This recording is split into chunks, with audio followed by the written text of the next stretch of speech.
Alright, so I can't be the only one with this problem, so I decided to make this video.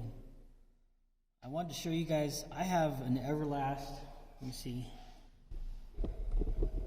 Everlast Pro 256S. I've had it for a while, but I've had to replace these, the hose twice, my cooling hoses. Well, I got the new torch, but here I am again. I got a brittle hose. This thing is falling apart, and I had a leak today. I'm trying to get some stuff done. But anyway, I don't want to buy another one, so I had to figure out how to fix this. So now this clip right here, it's aluminum. So I took my chisel, cut that thing with a hammer, and this is what it looks like, and this is what the fitting looks like. Now if you put it in there, I tried to put this in there and I couldn't get it out. So I had to cut it. So it shows that if you just cut back enough,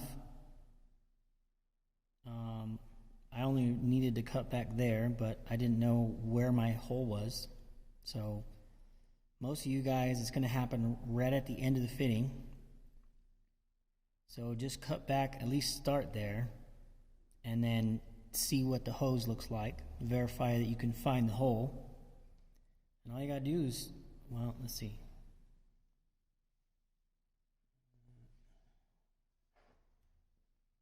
So if you're going to start with new hose, there we go.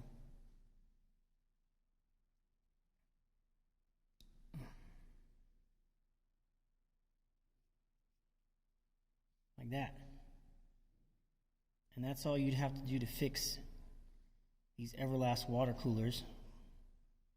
But instead they want you to buy a brand new TIG torch. Oh, see, that one's getting bad anyway. Well, and the other option would be to save these fittings and replace these hoses. Yeah, look at that. You can get hoses for this easier than you can find these fittings. These fittings are hard to find. I'm going to stick with it for now because right now I'm just trying to get something done.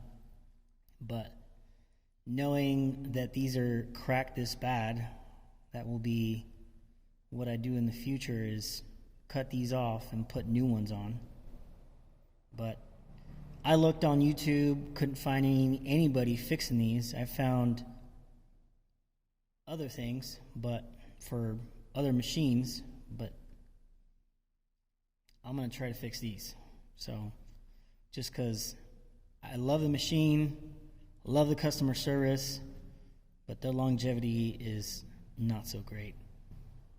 So, I mean, well beyond the warranty anyway. I've had mine for 8 years. This is new though. I bought this. This is my second torch. Probably had this torch for 3 years.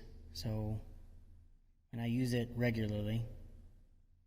But there you go. I just wanted to show you guys that it's really easy for me to take this out. I just cut this like that. And there it is. But yeah, it wasn't, I thought it was going to be, I can't find these little hex crimps, or, I mean, you can find the crimpers, but I can't find where to find these, and being that they're aluminum, whatever. But there's other options. There's the automotive spring clamps. Those might work. I haven't tried those. I did try that for the back of the machine, but not for these, at least not yet. I may try it just to see how easy it is, because if I have to keep replacing these, I don't want to crimp something and then have to figure out how to cut it off. I don't want to damage these, and that's probably why these are aluminum. So anyway, yeah, so just wanted to make that video. Now you guys see that it's not that hard.